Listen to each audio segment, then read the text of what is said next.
installés, la conférence va commencer tout de suite. Bonjour à tous, bonjour Waïb, merci de m'accueillir. Le chiffre clé qui est très important, c'est que uniquement 3 Africains sur 10 ont accès à l'énergie. Et ça, c'est grave. Ça veut dire que dans un continent qui a tout, qui a du soleil, du vent, qui a toutes les ressources nécessaires, uniquement 3 Africains sur 10 ont accès à l'énergie. L'Afrique, c'est un continent qui a 300 jours de soleil par an. Et 300 jours de soleil par an, c'est beaucoup. C'est beaucoup, ça permet de faire énormément de choses et d'avoir même une autosuffisance en termes d'énergie. L'Afrique devait être le continent le plus électrifié et au moindre coût. Voyez, là, on est dans le noir. C'est le blackout, c'est l'écran noir, c'est l'obscurité. Et bien ça, c'est ce que vivent la plupart des enfants, des Africains, plusieurs fois par jour. C'est le quotidien de la plupart des Africains. Vous êtes là, vous êtes en train de faire quelque chose et tout d'un coup, il y a une coupure. On appelle ça le délestage. Il y a une coupure d'électricité, il ne se passe plus rien. Imaginez que vous soyez à l'école sur votre ordinateur en train de travailler, tout d'un coup, tout s'arrête. Vous n'avez pas sauvegardé votre document. J'en vois qui sourient d'ici, qui doivent se dire « Oh là là, ça m'est arrivé plusieurs fois ». Eh bien ça, c'est le lot quotidien. Pour continuer à se développer, les Africains ont besoin de l'énergie au quotidien. Pour se nourrir, se déplacer ou se chauffer. L'électricité est de l'énergie. Les usines, les appareils domestiques, les lumières utilisent de l'électricité et donc de l'énergie. Ces énergies ont chacune une source, c'est-à-dire qu'elles proviennent de quelque part. De manière générale, on a les énergies non renouvelables, c'est la combustion de matières premières comme le charbon, le gaz, le pétrole ou l'uranium. Et les énergies dites renouvelables, provenant de phénomènes naturels comme le soleil ou le vent, qui alimentent les panneaux solaires et les éoliennes. Mais aussi l'eau, la géothermie ou la biomasse. La prochaine question vient d'Abidjan. Oh. Qu'est-ce que l'énergie peut apporter aux êtres humains? Aïcha, 6e, 7. Alors j'en profite pour saluer nos amis africains qui se sont mobilisés ce matin.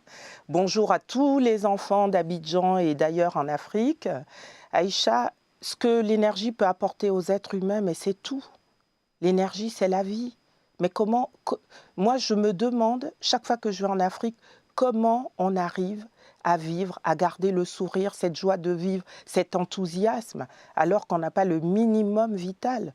Mais l'accès à l'énergie, ça doit être un droit fondamental. Ça doit être inscrit dans la Constitution.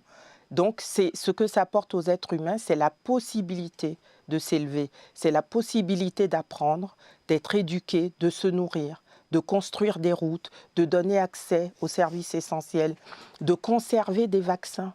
Mais la vaccination en Afrique, pourquoi c'est compliqué, les vaccins? Il y a certains qu'il faut conserver au frais.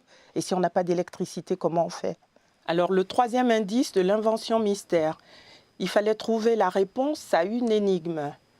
Je suis installé sur les toits ou au sol. Je suis le plus souvent à plat. Je suis constitué de plusieurs carrés de 1 mètre de côté environ. Je permets de produire une énergie inépuisable et non polluante. À vous de trouver dans les classes. Accéder à l'énergie permettra à l'Afrique de favoriser A. L'éducation des enfants, B. L'alimentation des animaux, C. La diversité des plantes et des arbres. Vous avez 1 minute pour répondre. Top. La bonne réponse était la A. L'éducation des enfants. Nous allons voir vos résultats.